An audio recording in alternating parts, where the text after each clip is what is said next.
1980 में पेट्रोल सिर्फ 4 रुपए लीटर था, जो आज 107 रुपए लीटर हो गया।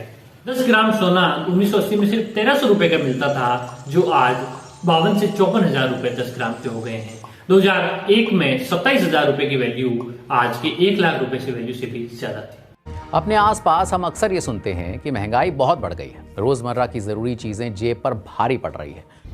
आज इतनी महंगाई बढ़ चुकी है, इस महंगाई को मेजर कैसे करते हैं, एक एग्जाम्पल से बताता हूँ। यानी कि 20 रुपए के समोसे आज से 5 साल पहले आपको 3 मिलते थे, वो आज या तो 40 के मिल रहे हैं या फिर 20 रुपए में समोसे सिर्फ 1 या 1.5 ही मिल रहा है।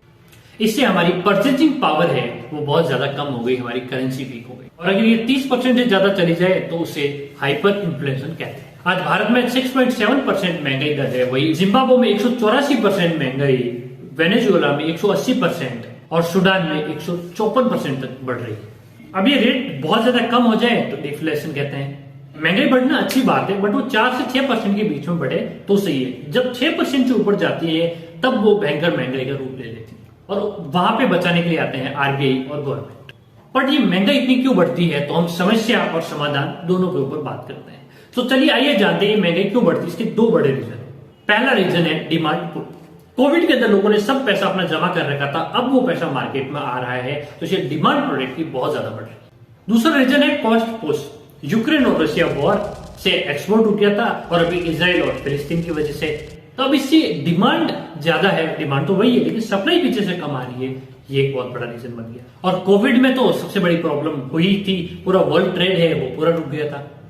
जब महंगाई ज्यादा बढ़ती है तो गवर्नमेंट अपने रेपो रेट है उसको बढ़ा देती है। रेपो रेट यानी कि जिस रेट पे आरबीआई बैंकों को लोन देता है, बैंक हमें देता है। जब लोगों के पास पैसा कम जाएगा तो लोग खर्च कम करेंगे, यानी कि इससे एक बार डिमांड है वो कम हो जाएगी, सप्लाई वो बराबर हो जाएगी। और जब लेकिन महंगाई बहुत कम होती है, कोविड में महंगाई तो थी नहीं, तो आरबीआई ने वहां पे क्या करा, रेपो रेट है उसको डाउन कर दी थी। लोगों के पास पैसा क्या है पूरी इकोनॉमी में और लोग ज्यादा परचेज करने लगे।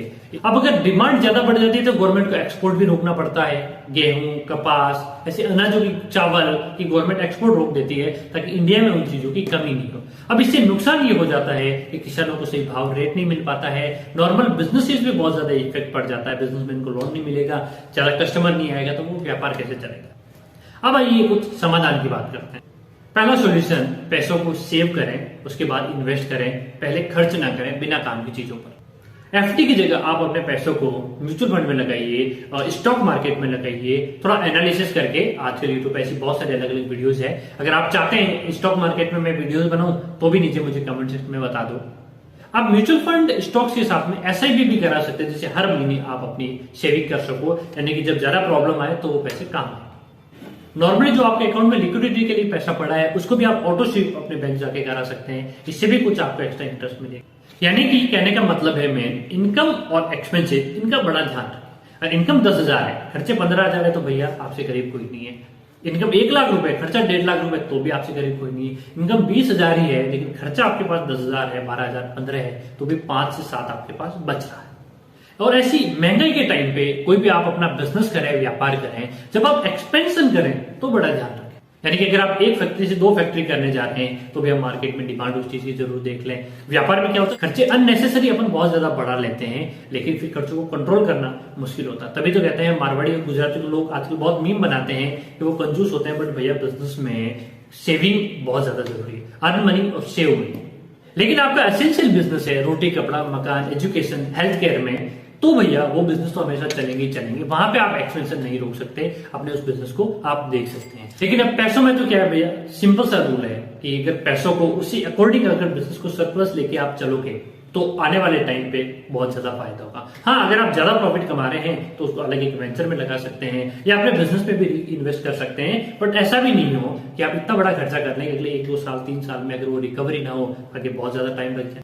लेकिन अगर आपका ट्रेवल बिजनेस है, सिनेमा बिजनेस है, लग्जरी आइटम है, गोल्ड है, तो ये महंगाई जब बढ़ेगी तो आपके बिजनेस को ये चीजें इफेक्ट करें। मानो या ना मानो, जैसे जैसे भारत विकसित बनेगा महंगाई तो ये बढ़ेगी बढ़ेगी। आज आप विकसित देशों को देख लो, आज मिडिल ईस्ट में देख लो, चाहे दुबई में देख लो या यूएस देख लो, कनाडा देख लो, वहां पे आप अगर हर एक चीज नॉर्मल टैक्सी की भी अगर बात करें अपने 200-400 रुपए में आ जाती है, वो दुबई में 4 से 5,000 में आती है। नॉर्मल एक कुक शेफ जो अपने 10 से 15,000, 20,000 में मिल जाता है, वो वहां पे 1 लाख रुपए में भी नहीं मिलता।